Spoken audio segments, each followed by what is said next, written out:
BJP नेता अनिल गोयल जी भी हमारे साथ में मौजूद हैं। अनिल गोयल जी, प्रखर जी को आपने सुना होगा, पूरी तरह से आश्वस्त नजर आ रहे हैं चुनाव को लेकर के। आपकी अगर बीजेपी की मैं बात करूं तो 1993 में बीजेपी ने सरकार बनाई थी और 5 साल के अंदर 3 मुख्यमंत्री दिए थे। उसके बाद से बीजेपी दिल्ली में सत्ता पर काबिज नहीं हो पाई है। आखिर जो ये लंबा वनवास है उसको खत्म कैसे करेंगे? आम आदमी पार्टी का सामना इस बार चुनाव में आप कैसे करेंगे? क्या रणनीति आपकी इस बार रहने वाली है? हमारे सामने जो विरोधी दल हैं वो सिर्फ सत्ता पाने के लिए किसी भी स्तर तक गिर सकते हैं। ये स्पष्ट दिखाई देता, विशेष करके दिल्ली के। यानी ये कांग्रेस को गाली दे करके आए थे, कांग्रेस पर भ्रष्टाचार का आरोप लगा के आए थे, शीला दीक्षित को जेल में भेजने की बात कह के आए थे, और उसके फौरन बाद कांग्रेस से समर्थन लेकर के इन्होंने सरकार बनाई, अपना उल्लू सीधा करा, और कांग्रेस को जो है जड़ से भ्रष्टाचार आरोप लगाते सारे आरोपी भूल गए। तो ये मौका परस्त लोग हैं, गिरगिट की तरह से रंग बदलने वाले लोग हैं, और जब मौका परस्त और गिरगिट तरह से लोग बदलते हैं तो जनता आज इनको अच्छी तरीके से देख रही है। आप कह रहे हैं हम गठबंधन नहीं करेंगे, लेकिन लोकसभा चुनाव के अंदर इन्होंने गठबंधन करा। आप जब जहाँ सुविधा होती है वहां पर गठबंधन करते हैं, जहाँ सुविधा पर नहीं होती वहां पर गठबंधन नहीं करते। आपने कहा था हम 4 कमरों के अंदर हम मुख्यमंत्री कार्यालय चला लेंगे। आज वो आलीशान बंगला है जो पूरे विश्व में चर्चा का विषय बना हुआ है। आप कहते थे मैं सिक्योरिटी नहीं लूंगा, 2-2 स्टेट की सिक्योरिटी दे। आपने माँ बच्चों की झूठी कसम खाई, आपने जनता की झूठी कसम खाई, और जनता इस बात को अच्छी तरीके से देख रही है कि इनसे बड़ा झूठा, इनसे बड़ा जुमलेबाज कोई नहीं मिलेगा। आप हर साल यमुना में डुबकी लगाने की बात करते थे, आज यमुना इतनी जहरीली है कि यमुना में आप हाथ भी नहीं धो सकते, डुबकी लगाना तो बहुत बड़ी बात है।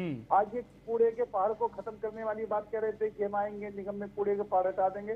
कूड़े के पहाड़ और अधिक बढ़ रहे हैं, हट नहीं रहे। आज पूरी सड़कें टूटी पड़ी हैं, आज सीवर का पानी सड़कों पर, नाली का पानी सड़कों पर है। दिल्ली को शराब की नगरी बनाया हुआ है।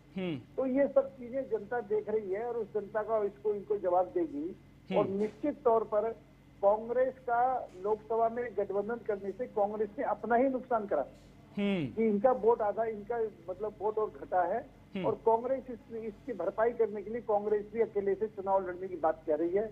लेकिन इनका ये नहीं पता, अभी भी नहीं पता कि कब ये गठबंधन कर लेंगे, कब गिरगिट से रूड रंग बदल लेंगे। ठीक है अनिल जी, आखिर बीजेपी क्यों दिल्ली का किला भेद नहीं पा रही है? अगर बात करें, मैंने पहले भी जिक्र किया कि 3-3 मुख्यमंत्री आपने 5 साल में दिए थे, उसके बाद से कौन सी रणनीति आपकी है उस पर भी जोर डालिए, क्योंकि आपने आरोप जरूर लगाए। साथ ही साथ में आपने उन पर आरोप लगाया था कि मौका परस्त लोग हैं, उसका उन्होंने जवाब दिया कि आपने भी तो जम्मू कश्मीर में पीडीपी के साथ गठबंधन किया था, बिहार का उन्होंने जिक्र किया। साथ ही साथ में जब आप काम की बात करते हैं तो कानून व्यवस्था के मुद्दे को लेकर के आम आदमी पार्टी भी आपको घेरती है। तो ये वो तमाम मुद्दे हैं और इनका इंपैक्ट बड़ा रहने वाला है। तो क्या कुछ वजह है जिसकी वजह से आप घेर नहीं पा रहे हैं? और एक और अहम सवाल, बड़े बड़े नेता बीजेपी ने दिल्ली में दिए हैं, खासतौर पर अगर मैं बात करूं तो मदन लाल खुराना जब आपके मुख्यमंत्री बने थे, उसके अलावा साहिब सिंह वर्मा का नाम आता है। उसके बाद जब हर्षवर्धन सिंह के नेतृत्व में आपने चुनाव लड़ा था तो 31 सीटें आपको 2013 में मिली थी, लेकिन उसके बाद उनको राजनीति से अलग कर दिया गया।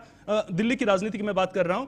क्या आपके पास दिल्ली में कोई बड़ा चेहरा नहीं है? अगर है तो वो कौन है जिसके पीछे खड़े होकर के आप चुनाव लड़ सकते हैं? जी सही बात यह है कि दिल्ली में भाजपा का हर कार्यकर्ता स्वच्छंद कार्यकर्ता है। पहली बात तो ये चेहरे का टोटा हमारे यहाँ पर नहीं। मैं सिर्फ एक बात इनसे कहना चाहता हूँ कि आज मैं बात सिर्फ दिल्ली की बात चर्चा करना चाहता हूँ, मैं दिल्ली से बाहर चर्चा नहीं करना चाहता। दिल्ली से बाहर चर्चा करनी है तो इसके बाद में करूँ। क्या इन्होंने पानी के बिल, अब कह रहे हैं कि आप पानी के बिल मत भरो, हम सत्ता में आएंगे तो पानी के बिल माफ करा देंगे। अब सत्ता में कौन है, बिल कौन दे रहा है, अब माफ करने में क्या दिक्कत आ रही है? कहने का मतलब ये कि झूठ की एक सीमाएं होती हैं। प्लीज सुन ले भाई, अभी आपने क्या कहा? आपको सुन रहा था, कांग्रेस से गठबंधन की बात कर रहे हैं, दिल्ली में रहने की बात कर रहे हैं। सुन लो मैं आपको सुन रहा था। आप सुनने की आदत डालो भाई, मेरे सुनने की आदत डालो।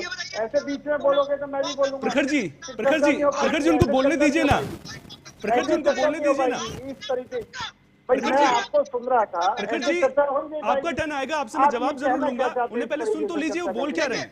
देखिए मैं बताना चाहता हूं, मुझे इस बात का जवाब दो कि पानी का बिल अब माफ क्यों नहीं हो रहा, सही बोलेंगे बाद में क्यों होगा? सही अब बोलेंगे। पानी का बिल साफ क्यों नहीं हुआ? क्यों पानी के बिल गए? क्यों जनता को गुमराह करा जा रहा है? क्यों नहीं पानी के लोगों को पानी पिलाया जा रहा? आप कुछ पानी नहीं पिला सकते, आप मुफ्त पानी देने का वायदा करके आए थे कि हम फ्री पानी देंगे, आज पानी के बिल आ रहे हैं और बिल आकर आपको बिल जमा मत कराओ। ये जनता के साथ धोखा नहीं है, ये पूरी जनता के साथ धोखा दे करके आप जनता को गुमराह करना चाहते हैं।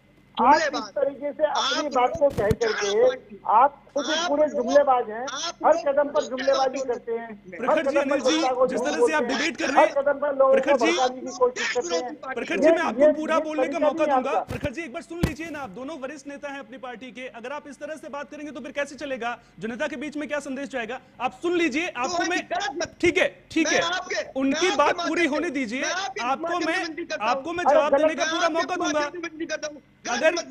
अगर आपको जवाब देने का मौका ना दूं तब आप बोलिएगा, उनको एक बार सुन तो लीजिए।